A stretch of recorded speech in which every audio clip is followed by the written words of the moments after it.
Alors nous sommes le dimanche 10 mai 2015, nous sommes de retour à la Capte, j'ai quelqu'un à côté de moi, j'ai dû demander de se présenter. Bonjour. Bonjour, mon nom est Patrick Ferron, je suis chef pilote d'une société de travail aérien à Cuers, dans le Var. J'ai effectué une première carrière dans l'armée de l'air, comme pilote de chasse, comme officier supérieur. J'ai eu l'occasion d'occuper d'assez hautes responsabilités et je viens d'écrire mon premier roman. Très bien, alors justement c'est la raison pour laquelle d'une part je me suis arrêté, puisque on va d'abord parler de votre association. Une association qu'on a connue en 2013, lorsqu'on a fait un certain salon, c'était à l'Espace 3000 à l'époque, c'est l'association Plume d'Azur, vous en faites bien partie. Je viens effectivement d'adhérer, je suis tout nouveau dans cette association, je la connais assez peu puisque nouvel écrivain et nouveau adhérent de cette association. Alors si je précise ça, c'est que bien évidemment je précise toujours les conditions de notre rencontre, parce qu'on peut très bien se rencontrer chez vous, à un café, à un autre endroit. Là on se rencontre, et alors on est bien sûr sur une manifestation de jardin à la Capte aujourd'hui en ce dimanche 10 mai, et là on vous a installé donc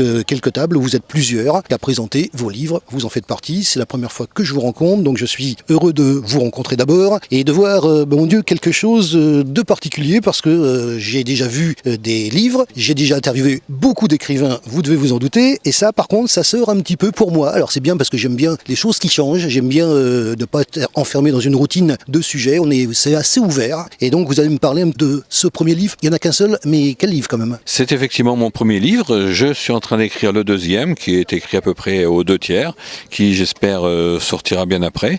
Celui-là, j'ai essayé de recréer une situation en permettant au lecteur de vivre toute l'intrigue de l'intérieur des habitacles des avions, l'avion de ligne qui est détourné, des pilotes de chasse qui interviennent et de la cellule de crise en bas au sol où toute la riposte s'organise. Vous avez un certain nombre de personnages dedans, vous avez les preneurs d'otages, on essaie de comprendre leur motivation, vous avez les pilotes, comment ils réagissent, vous avez l'hôtesse de l'air qui a un rôle clé, voire essentiel dans ce livre, parce que c'est grâce à son intervention, grâce à son histoire familiale, qui ressemble un peu à mon histoire familiale, à la mienne. On retrouve un peu une part de moi, de mon ancienne vie de pilote, d'officier supérieur dans l'armée de l'air, et puis un peu une part de mon histoire familiale qui est celle du personnage fictif du roman de l'hôtesse de l'air, qui, je vous le disais, a un rôle absolument clé dans le dénouement de cette intrigue. Voilà, vous verrez aussi un jeune des banlieues qui se laisse entraîner, qui retrouve à l'intérieur de l'avion quelqu'un qu'il a connu.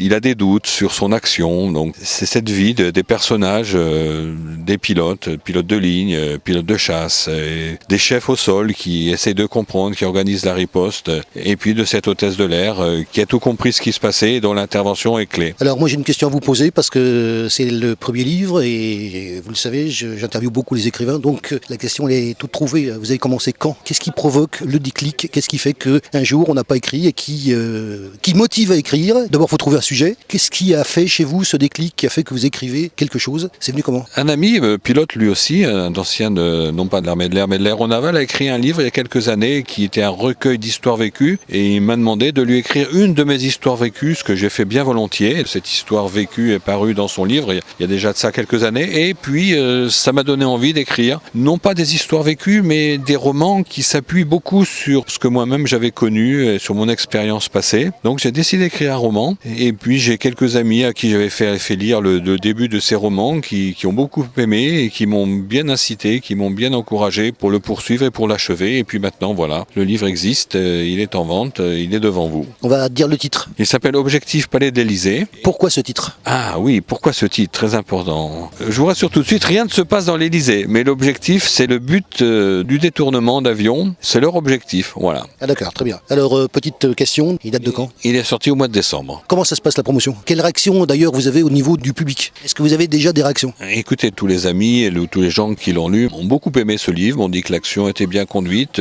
J'ai un excellent article de presse dans des revues spécialisées qui m'ont dit que c'était captivant. Et j'ai même l'auteur d'un de ces articles qui est rédacteur en chef d'une revue aéronautique, Aviation et Pilote pour ne pas la nommer, qui écrit textuellement j'ai senti les poils de mes bras se hérisser en lisant certains des chapitres de ce livre. Il est vrai aussi que c'est pas un roman, vous faites partie, vous connaissez la chose quoi. Je connais assez bien la chose, c'est le cas de le dire. C'est complètement crédible ce que vous écrivez. C'est tout à fait crédible, ça s'appuie sur des choses qui ont existé, qui pourraient exister, mais l'action est fictive quand même, bien évidemment, l'action est fictive, mais ce genre de choses peut exister, ou pourrait exister, ou a existé. Oui, mais les bases, c'est quand même quelque chose de réel général et c'est votre vécu. Ah, c'est tout à fait mon vécu. Là, vous avez l'expérience d'un pilote de ligne, de l'expression des pilotes de chasse qui interviennent. Je ne vous dirai pas comment pour pas déflorer le sujet, mais leur action est déterminante. Et puis la façon dont les gens vivent l'action à l'intérieur de cet Airbus qui est détourné, comment tout le monde vit ça, comment tout le monde réagit. Et puis d'en bas, il y a une cellule de crise, il y a le PC de la défense aérienne à Taverny.